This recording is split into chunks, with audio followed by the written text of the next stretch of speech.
I was not expecting to get an arch rival today, but here we are. Come on, man.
And it's time, once again, Arch Rivals debuting itself on its brand new Facebook page. Hope everybody had a really great weekend. As you can see, I am riding solo tonight. We have Alex Aldape, who is mourning his Raiders loss somewhere in Dodge City, Kansas. And normally, we'd have a backup, which would be my brother-in-law, Todd, but he was on a bye week this week, so apparently he didn't show up for work either. But whatever. Things happen, and the show must go on, but I am here. Gotta love it. So I'm pretty much not going to rag around the bush for the whole night. We are going to just dive into some of this lovely news that we have for the NFL this week. Reuben Foster was arrested on a domestic violence charge Saturday evening. He was then released from the San Francisco 49ers Sunday morning, which then made him a free agent. The Washington Redskins then picked up Foster off of the exempt list, off of the waiver wire, and placed him on the exempt list to, I guess, then figure out what's going on with all the NFL legalities that are going to happen to him at some point. So overall, technically, the Redskins did get another good player. However, they just can't use him yet until the whole court thing goes through and whatever they're going to do with that. Joe Flacco is supposed to be coming back from his hip injury this week. However, the Ravens are going to still start Lamar Jackson. He has won the last 2 games, and we're going to get into the recap of the games as it is. But even though the starter, Joe Flacco, is available to start, they're going to go with the young kid. In opinion, kind of a great thing that they're going to go with the young guy so they could see what they have. They may not invest money in Flacco after this year. I believe this is his last run on his contract with the Ravens. So having Lamar Jackson start and getting his feet wet in the NFL, great idea. Big Ben, not worrying about 12 interceptions. Well, Big Ben, sorry to tell you, buddy, your turnovers on Sunday were the things that killed you the most. Amongst other things, but we'll go crazy on this. There were some injuries this weekend. A viable one for the Indianapolis Colts. Jack Doyle, tight end, is hurt. He got hurt in this Sunday's game against the Miami Dolphins in that Indy win. Indy is now just coming back unstoppable. The underrated team, 5 out of their last 6 they've won. So congratulations to the Indianapolis Colts. Big hit out of Cincinnati. Andy Dalton done for the year with a thumb injury. Well, that may be huge. And if in effect being that they got rid of A.J. McCarron at the end of last season, he then signed a deal with the Oakland Raiders. So they would have had a viable quarterback, although they didn't want to pay A.J. McCarron. But at the same right now, no A.J. Green at this point, third game out this week, and now no Andy Dalton for the rest of the season. Stick a fork in the Cincinnati Bengals? Yes, I believe so. And that's how we go about that. Now we're going to just kind of switch windows here, and we're going to make sure that I have this on the right actual window before we do this, because I'm not normally used to doing the whole show by myself. Boom, there we go. All right, so we're now... Brian O'Brien says Saints 2018 Super Bowl champs. Brian, slow your roll. That's all I got to say. Saints are on a great run, yes. However, this is the regular season. It's not the postseason. The Saints got run over last year by the Miracle in Minnesota, and the Saints had a great season last year too. So with 5 weeks left coming, let's just hope that they get a bye in the first round and don't have to worry about playing a team like Minnesota, or somehow, miraculously, they don't have to play the Rams again. So let's slow the roll on the Saints 2018 Super Bowl champs. Besides the fact, even if they do make it to the Super Bowl, there's 3 other teams sitting on the other side waiting for them. And that, in my opinion, that would be probably the Texans, the Chiefs, the Pats. So, again, let's not go crazy about this. Shea White, Cowboy Nation. Yes, that is a great game coming up this Thursday night, Cowboys and Saints. Oh, Brian, yes, I did watch that game. That's why I said the Miracle in Minnesota. That would be the main part. But anyway. Yes, the Rams did lose, but if you see if you saw that ultimate shootout 2 Monday nights ago, then you can understand why I'm going to turn around and tell you that the Rams are still going to be there when it's all said and done. Just an opinion, maybe there'll be a fact, but we digress.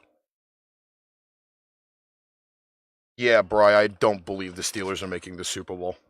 And I will go over that in the game recaps that I got for the week here.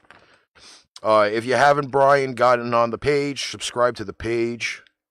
And we do these shows Tuesdays and Fridays around 10:30 Eastern Standard Time. And you guys can all chime in. We'll have the phone number up soon, available again when my partner comes back. And here we go. So, a little bit of side note. I was sitting in MetLife Stadium on Sunday watching Jets and Pats, 1 o'clock, and I'm looking up at the scoreboard, and this game here particularly did catch my eye. Browns and Bengals. Cleveland pretty much spanked the Bengals this past weekend. And the final score of that one was 35-20. Numbers of Baker Mayfield, 258 passing with 4 scores. Nick Chubb, 84 yards rushing with a touchdown. Leading receiver was Njoku at 63 yards and a score. Now, again, you're going to see on this screen, if you're watching, that Jay Driscoll, 155 and 1 touchdown. That's because Andy Dalton did get hurt in this game, and Driscoll did finish up for them. Mixon had 89 yards rushing, no scores. Tyler Boyd, pretty much filling the A.J. Green role, did have 85 yards and a score. My only problem with this game here, in particular, wasn't the actual play in the game. It was the fact that Baker Mayfield, a guy who's not really been in the NFL fully for a cup of coffee, is sitting there going off on his ex-head coach. I really wish some of the veterans that were in the locker room had actually came up to him and said, yo, shut your pie hole, because that's not exactly something you want to be doing. And if it weren't for Hugh Jackson and the people in the Browns system, Baker Mayfield would have not been a Brown. So, Baker, do yourself a favor. I admire your fucking play on the field. But at the same rate, shut your mouth. Your mouth's going to get you in trouble. For example, Jalen Ramsey talking shit all year. The Jags only won 3 games. So let that be a lesson to you, Baker Mayfield. moving on. A game where our guys legitimately did split on this game is the 49ers and Buccaneers. And again, now, San Francisco released Reuben Foster right before the game on Sunday. So that was a key defensive piece. This game was actually decently close going into the fourth quarter. Tampa Bay did walk away with a 27-9 win. Niners dropped to 2-9, Buccaneers 4-7. The main parts of this game now, Nick Mullins 221 in a score. Breida ran all over the place. That shows why he's a top 10 rusher in the NFL. Had 106. Pettis 77 yards and 1 score. Jameis Winston, who I entitle the walking turd burglar, 312 yards, 2 scores. Barber had 47 yards and a score. Mike Evans, 116 yards and no trips to the zone. Now, like I said, this game was actually pretty decently close. However, Mullins did actually throw 2 key fourth quarter interceptions, and the game again would have been closer if those 2 interceptions didn't happen. Winston, Brian, I got to tell you, Winston's not bad, but he's not great. Being in the NFL for so long, you'd figure you'd have some maturity, and he just acts like a baby who needs a rattle, some baby blocks, and a fresh bag of Huggies on the sideline every week. But it wasn't a wasted draft pick. Again, he just didn't mature to the NFL level quarterback that everybody expected him to be at.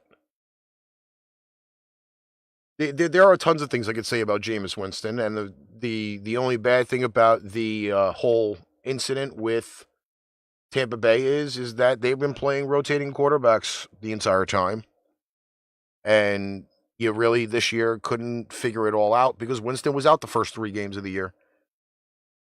I totally disagree. I totally agree with you on that. But again, if his maturity was higher, then maybe, like Cam Newton in Carolina, I believe he possibly could have been a leader.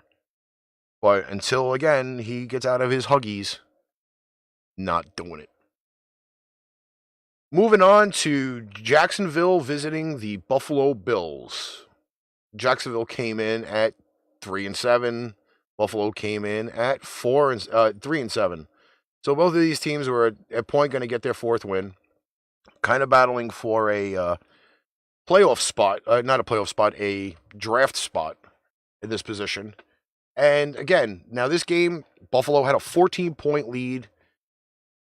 Jacksonville came back and tied it up. There was a huge brawl in the game where Leonard Fournette came off the bench, got into a fight, got ejected, and then to top it all off, gets now suspended for week 13.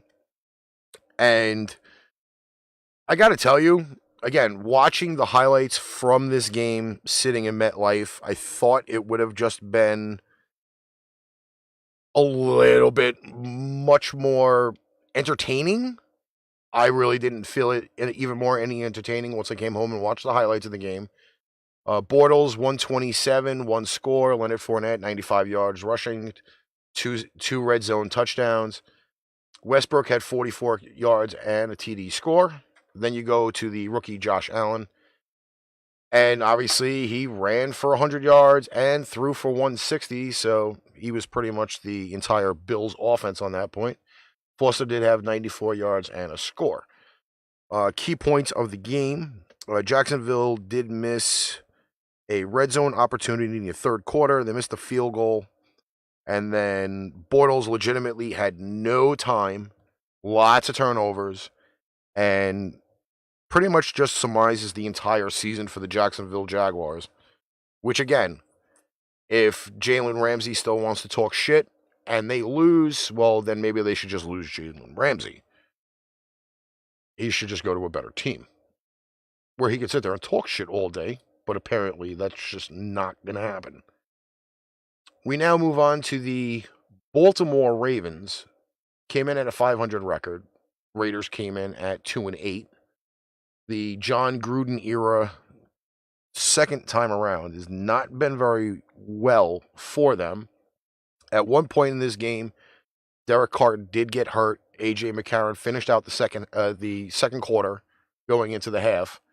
And 34-17, there were two key points in the game before I give you the stats for this game, is that Michael Crabtree did score a touchdown against his former team in the Oakland Raiders.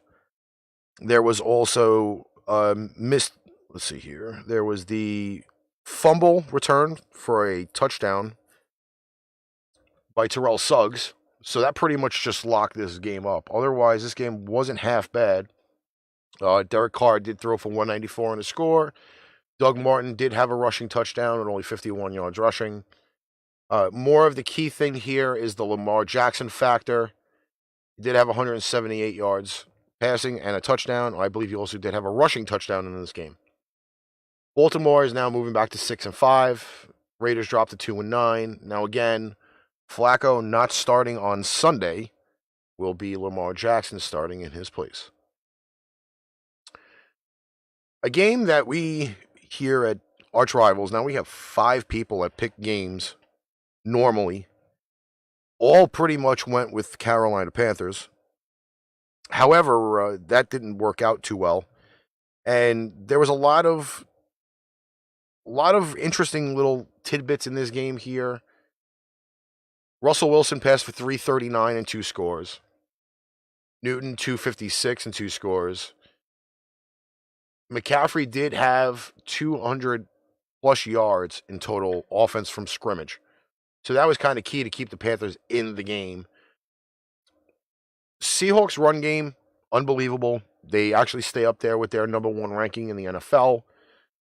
A key thing in this is that there was a missed field goal with a few minutes left in the fourth quarter that would have given Carolina the win. The guy can kick a 63-yarder against the Giants and beat them, but can't kick a 52-yarder to beat the Seahawks. Did give the Seahawks a short amount of field.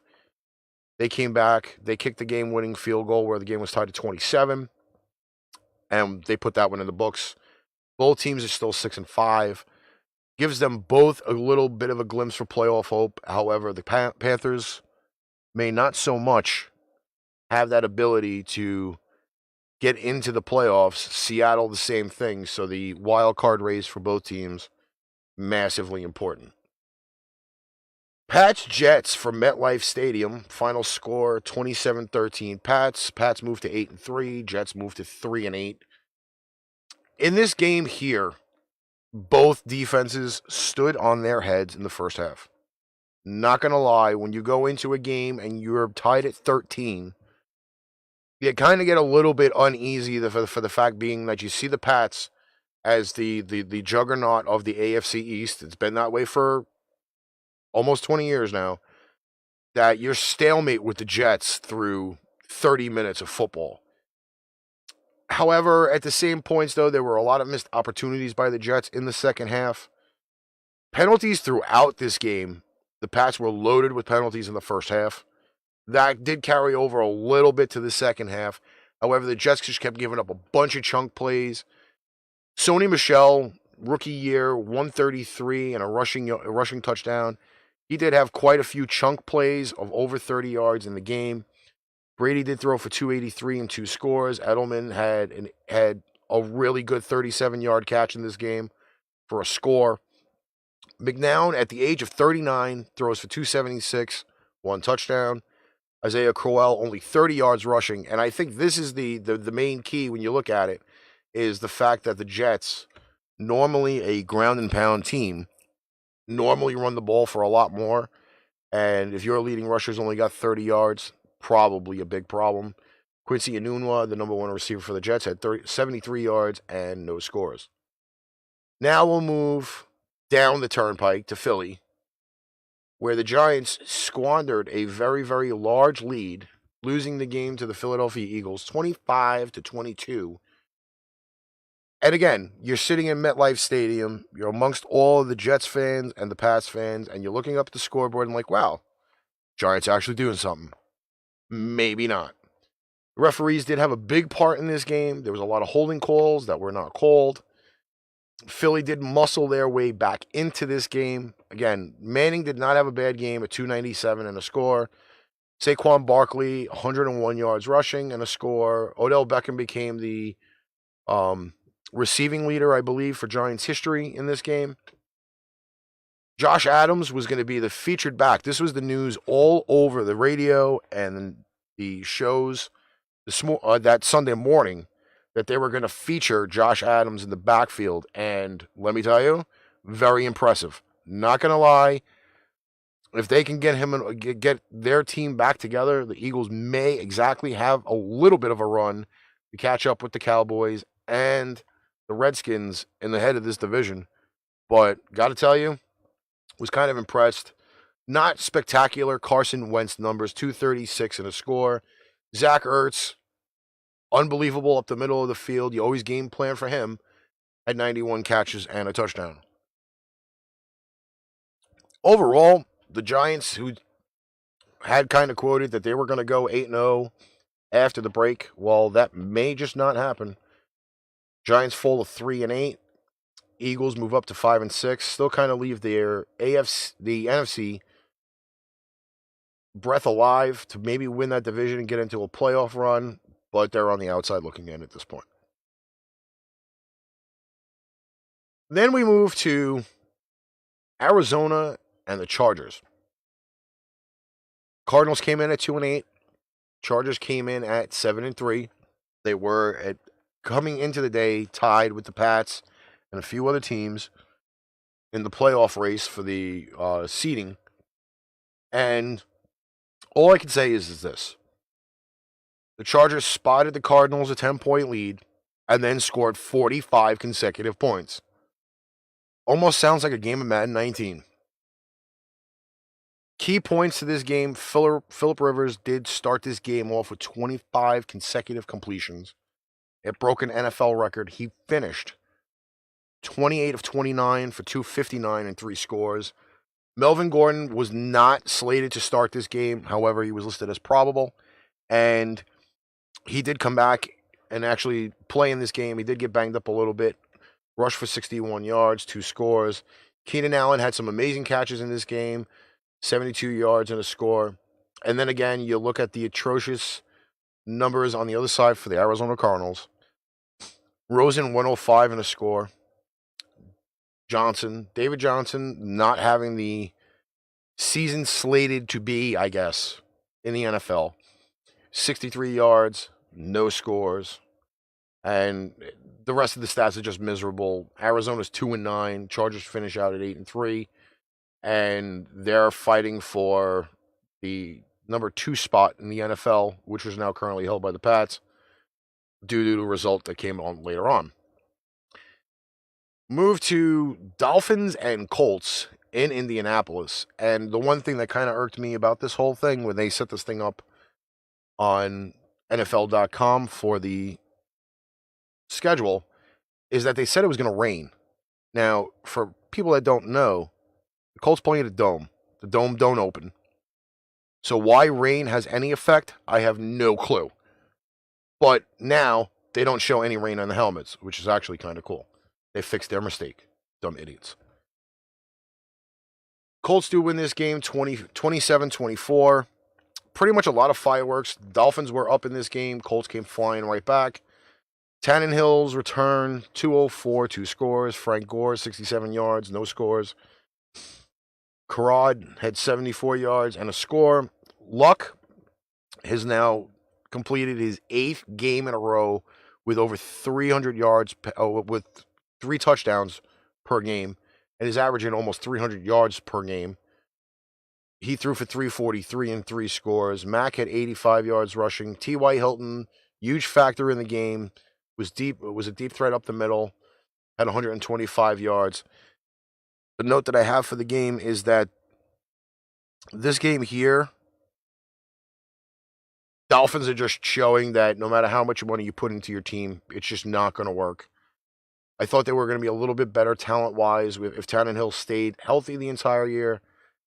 Osweiler did actually take over for a little while, got them momentum, but it just didn't hold. Dolphins are now at 5-6, Colts are at 6-5, and they are breathing up the Houston Texans' butts. Should be great for a future matchup, the future matchup between the Colts and the Texans. We now move to the final 4 o'clock game, which, got to tell you, was fairly interesting. But there was a lot of things that happened in this game that probably would have swayed the outcome. Final score of the game, Denver 24, Pittsburgh 17. Steelers are now at 7-3-1. Broncos are 5-6, looking to make a run. Key points to this game. Right off the bat, there was a trick play for a trick field goal play for a touchdown. That was good. However, they did miss field goals and opportunities early in the red zone. Steelers probably would have had 10 more points if it would have swayed in a different direction for them. Broncos did actually show that their defense could step up. It pressured Big Ben a lot. Steelers are going for the game-tying drive. Big Ben throws a pick over the middle to one of the defensive linemen. That pretty much seals the deal. Big Ben did throw for 462 in a score, but some key turnovers and interceptions. James Conner had only 53 yards rushing. He had a turnover in this game. Schuster Smith did have a 97-yard pass play in this game. Receiving was 189, had a score. Case Keenum is Case Keenum. 197, 2 touchdowns. Patrick Lindsay had 110 yards rushing and 1 score. Got to tell you, Lindsay stays healthy. Unbelievable. Would just be awesome if he can just have a little bit of a better quarterback in a pass game. Otherwise, Lindsay would be set. I think he probably would have been close to having Barkley numbers, but I'm not exactly sure. So it's 2 different teams, 2 different styles of offense. But Lindsay does go for $110. And Emmanuel Sanders, the usual, another touchdown, 86 yards receiving. Again, final score, Denver 24, Pittsburgh 17. Then we come to Sunday night. Now, I was not awake for this game, even though this game did start at 8:20 Eastern Standard. And I woke up, the game was over. I think I saw maybe the first 5 minutes of this game and was just kind of embarrassed for both teams, in a way, because it didn't look like either one of them really had anything to stand on, really. It just was just horrible. Final score again was Minnesota 24, Packers 17. Aaron Rodgers with subhuman numbers. Not like really great numbers, but throws for 198 in a score. Rushing, you had Jones, 72 yards in the score. Adams, 69 yards on the score. Cousins throws for 342, 3 touchdowns. Lamont Murray only had 33 yards rushing. And Adam Thielen, another 100-yard receiving game, 125 in a score. Really can't say very many highlights for this game. Like I said, I did briefly see some stuff. Aaron Rodgers does not look like Aaron Rodgers. He's now 0-37 when going into the fourth quarter and losing. So now if you're going to bring up that whole discussion about who's better, Brady or Rodgers, pretty much I'll tell you, Brady's the better quarterback. Not saying it as a Pats fan, saying it as a general overall football fan. Brady beat Rodgers earlier this year, and now the numbers are just being stacked more in Brady's favor. Again, 0-37 going into the fourth quarter when losing. Those are some obscene numbers. Finally, we're going to move to the Titans and Texans on Monday Night Football. My lord. Texans come in rolling 7 wins in a row.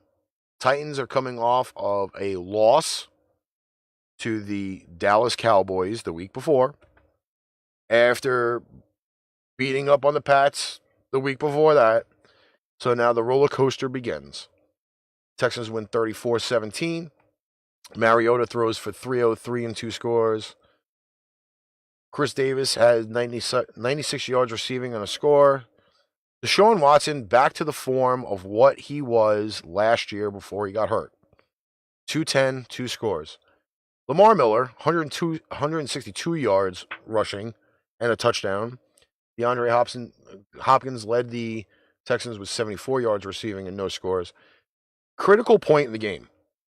And this is in the beginning of the game. This is where the Titans have a lead. 4th and 1. They go for it and miss. Leaves the Texans on the 3-yard line. And now, here's the show, because now, instead of taking your 3 points and putting yourself up bigger, you now just let Lamar Miller run away. 97 yards rushing touchdown. Again, points are critical in the NFL. If you don't take them when they're there, then I can't tell you anything else. You can't always rely, like playing in Madden when you're on 4th and 1, that you're going to score a touchdown, because it just doesn't work that way. Take your 3 points, go up 17-10. You're not giving up any points, because now the Texans are not going to get the ball to 3 and run it back on you. But at the same rate, Vrabel's a first-year coach. He's going to do what he feels is going to get the team to win. I just think that was a bad move. Personally, that's where the whole turning point in this game was, because you just let the Texans back into the game, and the Texans did run away with it after that. If you only score 3 points after the Texans start rolling up more points, then that's a problem. Tennessee, again, 5-6. Texans, 8-3. Won 8 in a row now. And the matchups are just going to be even more interesting in the next 5 weeks as it goes along. Let's get this all the way up here. Week 13 pick. Now, obviously, my cohorts are not here with me this week, so I'll be pretty much doing the analysis on this game. 10-1 Saints going into Dallas to face the 6-5 Cowboys. Well, race hello to you as well. I at least have my producer in the chat, which is going to be even cooler at this point, because at least he'll be able to help me with a pick. So we have the Saints and Cowboys, Thursday Night Football. This game is going to be a very, very interesting matchup by any right whatsoever. Saints are rolling.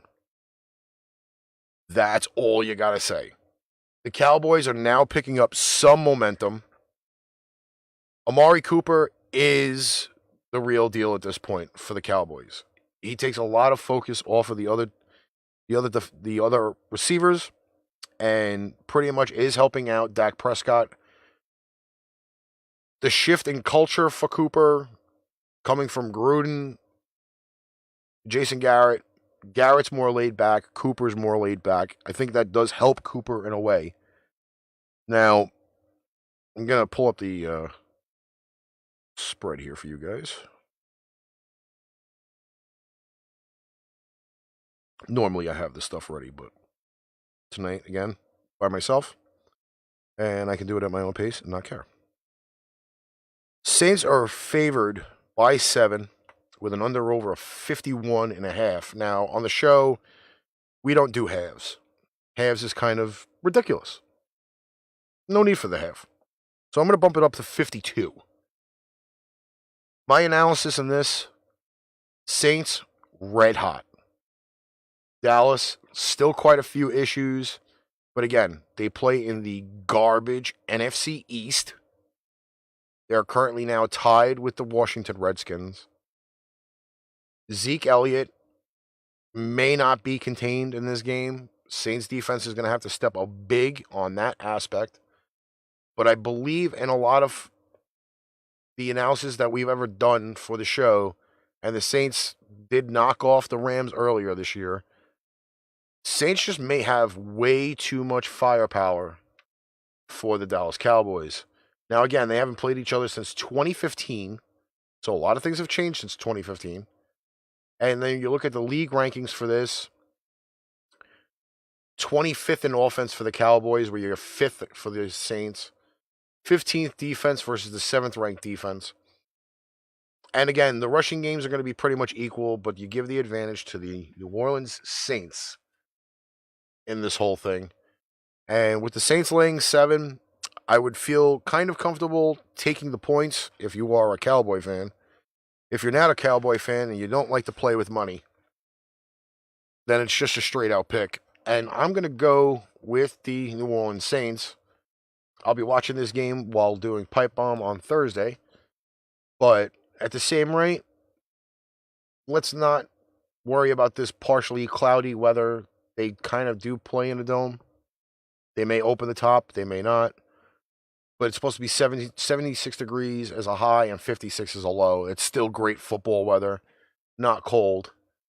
I don't think there's going to be very much wind either. So I'm picking the Saints. On Friday, we'll have all of the other picks in. And to just have some roundabout numbers to let everybody know, the overall season standings for our crew, we have D. Relly, our producer, at 43-28. Now, these games are not always, he does not always pick games every week. He does have a family, so he has to take care of his family at the same rate. But he is 43-28, 15 games over 500. Trin, who's normally here, and he's probably working or dealing with his kids, has a record of 41-25. My arch rival, Mr. Alex Aldape, who's not here this evening, has a record of 83-59, which is a very, very, wait, hold on. Yeah, 83-59. And then myself, who's been picking since day one, 93-48. So as you can see, the analysis has been pretty much on the numbers the entire year. Dropping the keyboard.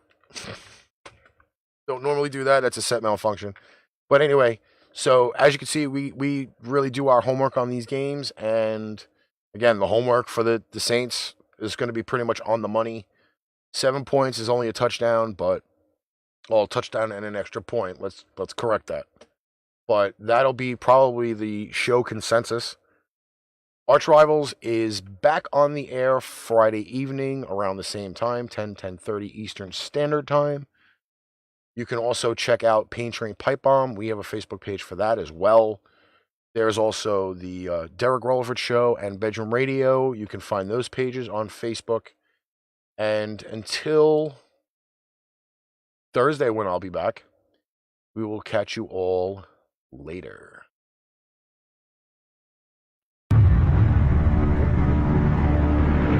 Well, I was not expecting to get an arch rival today, but here we are.